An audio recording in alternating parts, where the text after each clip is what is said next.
Reaper binder रोप, reaper binder twine, सुतली, रस्सी, कई प्रसिद्ध नाम है अलग अलग। तो ये रिको इटली का एक बहुत पुराना प्रोडक्ट है, क्योंकि प्लास्टिक में हमारी स्पेशलिटी है। और इसके अंदर हम लोगों ने क्या अलग कर रखा है, देखने को तो एक सादी रोप है, सुतली है लोग कहते हैं, लेकिन इसके अंदर जब लोग चलाते हैं, जो लोग चला रहे हैं रीपर बाइंडर्स को, उनको क्या क्या प्रॉब्लम फेस होती है। पिछले 15 साल से हम लोग ये दे रहे हैं मार्केट के अंदर, और इसीलिए रिको इटली की रोप लोग मांगते हैं कि हमने इसके अंदर कुछ स्पेशल कर रखा है। वो स्पेशल क्या चीज है, थोड़ी सी चीजें मैं बता देता हूं। जो लोगों को नहीं पता वो एक आम साधारण सुतली समझ के ही इसको यूज करते हैं और उसी तरह से बनाते हैं। तो कुछ विशेषताएं मैं आपके बारे में बता देता हूं। इसमें सबसे पहली तो हम लोगों ने एक छोटा सा काम कर रखा है, हर जगह एक टैग लगा रखा है कि कहां से शुरुआत होती है आपको, ताकि निकालने में सुतली अपने आप ही निकलती चली जाती है। वो टैग के साथ हमारा हर जगह आपको एक टैग मिलेगा।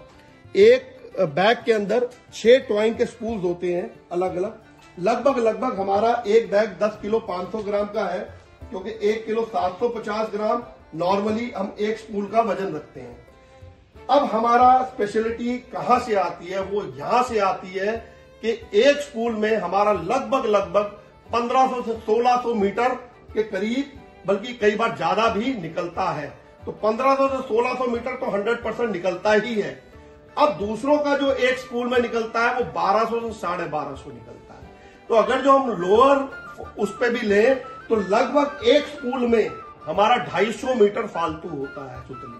तो अगर जो हम एक बैग की बात करें तो 6 स्पूल मिला के लगभग मिनिमम 1500 से लेके 1700-1800 मीटर सुतली हम लोग फालतू देते हैं एक कस्टमर को। तो जब ये फील्ड में चलती है, यूसेज में आती है, तो तब लोगों को पता चलता है कि सुतली का असली मायने क्या है। तो एक तो सबसे बड़ी बात है हमारी लेंथ। हमारी लेंथ दूसरों से ज्यादा है और वो ही हमारी विशेषता है, वो ही हमारा इतने सालों का, क्योंकि आज हम 2006 से प्लास्टिक लाइन में भी हैं। तो प्लास्टिक को कहां यूज करना है, कहने को इसमें पॉलीप्रोपिलीन, प्लास्टिक का मैं बहुत ज्यादा टेक्निकल शब्द नहीं यूज करूंगा क्योंकि आम किसान को नहीं पता है, उसको तो सुतली का पता है। लेकिन पॉलीप्रोपिलीन जो पीपी ट्वाइन इसको हम लोग कहते हैं, उसके अंदर भी बहुत वेरिएशन होते हैं, क्योंकि हम लोग उसके अंदर कोपॉलीमर मिलाते हैं, यूवी स्टेबलाइजर मिलाते हैं। यूवी स्टेबलाइजर क्या होता है, बेसिकली जो हमारी धूप छांव वगैरह लगती है उसमें उसकी लाइफ प्लास्टिक की नहीं तो आमतौर पे कमजोर हो जाती है, हमारे वाले में नहीं होती। ये इस चीज की विशेषता है और इसकी लेंथ भी हमारी इसलिए बड़ी रहती है। सबसे बड़ी बात एक और, लोग जो है इसके अंदर सुतली के अंदर वो सेकंड का प्लास्टिक मिलाते हैं या कैल्शियम कार्बोनेट मिलाते हैं उसको वजन बनाने के लिए, उससे उनकी लेंथ कम हो जाती है। हमारा ये बिल्कुल प्योर प्लास्टिक है, प्योर बिल्कुल वर्जिन प्लास्टिक हम इसको कहते हैं।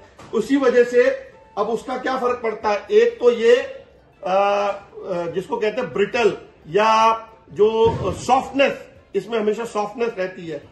तो जब ये रीपर बाइंडर चलता है तो ये ग्रिपर, कई लोग उसको तोता भी कहते हैं, मेनली ग्रिपर के यूज से निकलती है और ब्लेड काटता है।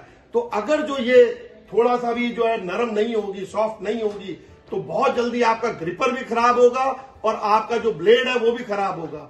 तो ये हमारी जो है वो सॉफ्ट रहती है, ना तो आपका ग्रिपर, क्योंकि ग्रिपर एक महंगा आइटम है, उसको खराब कर देगी आपकी अगर जो सुतली अच्छी नहीं होगी। तो अगर जो उसमें कैल्शियम कार्बोनेट होगा, यहां से पता नहीं चलेगा आपको, वजन उतना ही आएगा, लेकिन जब वो चलेगा कैल्शियम कार्बोनेट आपके उसको खत्म करेगा, ग्रिपर को, आपके ब्लेड को खराब करेगा। तो ये रिको इटली की सुतली वहां काम आती है।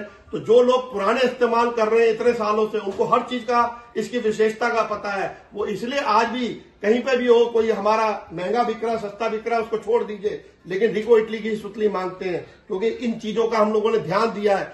हर प्रोडक्ट के अंदर टेक्निकलिटीज इन्वॉल्व होती हैं। कई बार लगता है कि यार ये तो छोटा सा प्रोडक्ट है, इसमें काहे की टेक्निकलिटीज, लेकिन टेक्निकलिटीज इसके अंदर भी हैं कि इसके अंदर हम लोगों ने कौन सा कोपॉलीमर मिलाया है, कैसे यूवी स्टेबलाइजर मिलाया है, कितना मोटा रखी है। अब इसकी स्ट्रेंथ ज्यादा है, अब हमारी सुतली कभी ब्रेक नहीं करती है।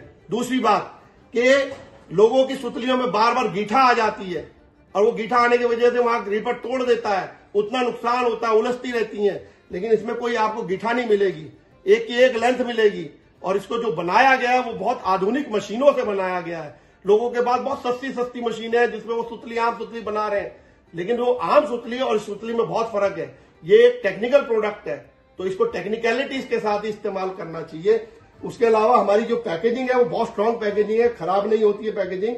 रिको इटली की पैकेजिंग है और हमेशा रिको इटली की ये पैकेजिंग देखकर ही लीजिए, क्योंकि बाजार में आज की डेट में रिको इटली में डुप्लीकेट ऑलमोस्ट सेम पैकिंग में बहुत आने लग गया है। तो इसके अंदर भी आप देखेंगे रिको इटली का टैग लगा हुआ जरूर देखें।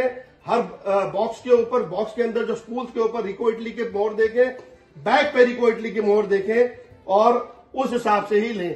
तो एक हम लोग इस वक्त आपको जो दे रहे हैं वो रिको इटली की सबसे अच्छी रीपर बाइंडर ट्वाइन, सुतली, रस्सी या रिको इटली की रीपर बाइंडर रोप हमेशा इस्तेमाल करें। धन्यवाद।